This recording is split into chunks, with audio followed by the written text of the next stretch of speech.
students, welcome to our channel HD Biology classes.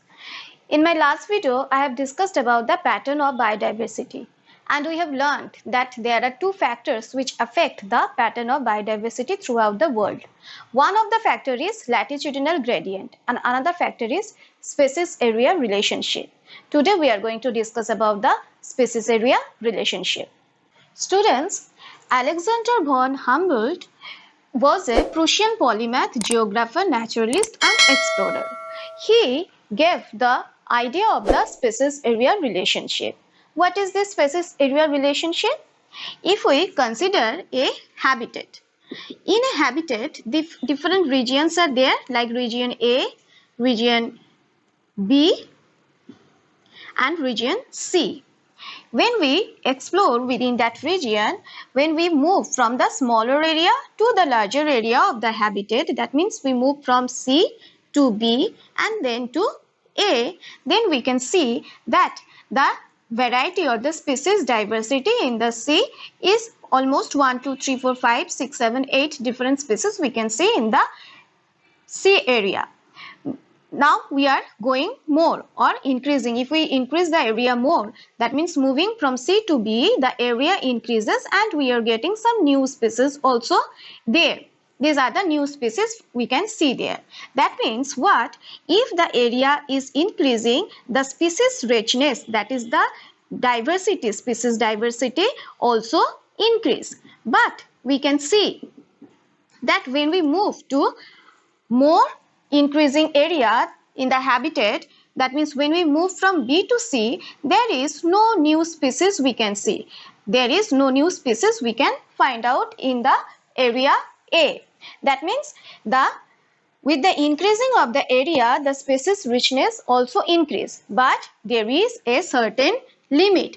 After that limit, if the area increase, there is no such change in the species richness. This proposal or this observation was given by an Alexander von Humboldt. Okay students, now we will learn about the species area relationship graph. The species area relationship graph describes the relationship between the area of a habitat and the number of species found within that area. The area can be very small like the part of a habitat, or it can be a larger one like the whole continent. Now students, see here we are getting a graph where on the x-axis the habitat or the area is mentioned, and in the y-axis the number of species is mentioned.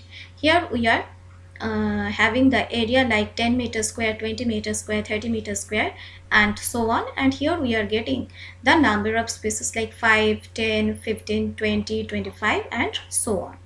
So we have seen that as we are moving from the smaller area to the larger area, we are getting more number of species.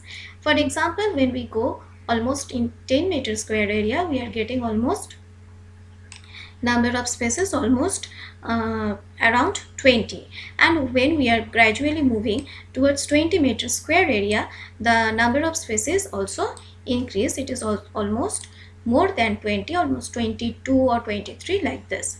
So here we can see that as we are moving from smaller to the larger area, that is as the area is increasing in a habitat or in a region, the number of species or the species richness also increased. And when this relationship is expressed in a graphical manner, we are getting a rectangular hyperbola, because here we know that the number of the species also increase according to the increasing area, but there is a certain limit. After that limit, that means after a certain area, the number of the species cannot be very more. That's why we are getting a graph that is expressed in the form of hyperbola or rectangular hyperbola.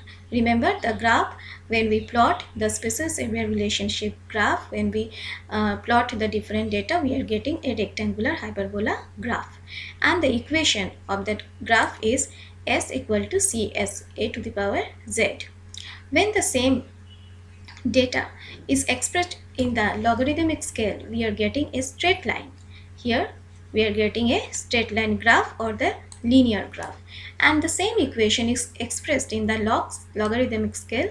We are getting the equation as follows, that is log z equal to log c plus z log a, where s is equal to space's richness, a equal to area, z equal to slope of the line or regression coefficient, and c equal to y-intercept. The value of z lies in the range of 0.1 to 0.2 if we consider a smaller area like a small habitat or a part of the habitat, and the value of z can be 0.6 to 1.2 if we consider it as a larger area like the whole continent. And here the slope of regression or the slope of line of the regression coefficient is much steeper in case of the larger area like the whole continent. So students, from here we are getting the idea of the species area relationship, and now we can do several questions based on it. So students, from today's video we have learned about the species area relationship, and so we have learned the species area relationship graph is the rectangular hyperbola type of graph. So in the next video we will know about the reason of the loss of biodiversity and how can we conserve the biodiversity. Thank you.